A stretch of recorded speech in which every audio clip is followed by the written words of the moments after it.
Olá, seja muito bem-vindo ao canal. Bom, hoje eu vou trazer para vocês como que eu fiz essa casinha. Então já se inscreve no canal e vamos direto para a nossa aula. Primeira coisa que nós vamos precisar é de uma base de madeira. Eu comprei essa em formato de casa. E aí eu vou aplicar textura, vou precisar de uma espátula e uma esponja. Toda a técnica, ela será manual. E aí, essa é a nossa parceira Andrapar. Bom, iniciando aqui, nós vamos aplicar uma camada. Não precisa ser uma camada muito espessa. Não é como os quadrinhos, que é uma camada generosa. E nós vamos aplicar em toda a base da madeira. Eu vou adiantar o vídeo aqui e vou mostrar para vocês todo o processo, como eu fiz a aplicação dessa textura na casinha.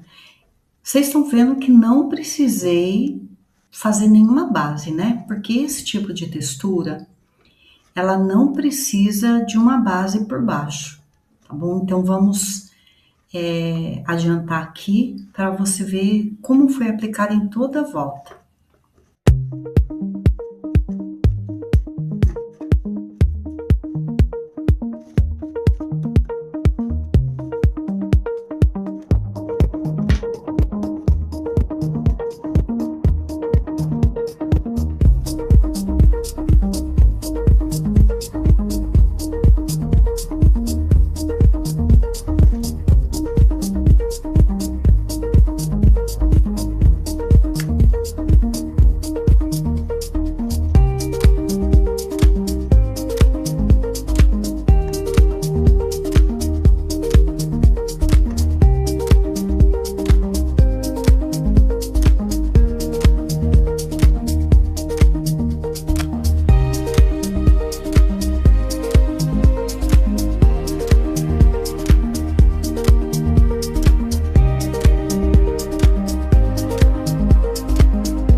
estou finalizando a pintura do telhado.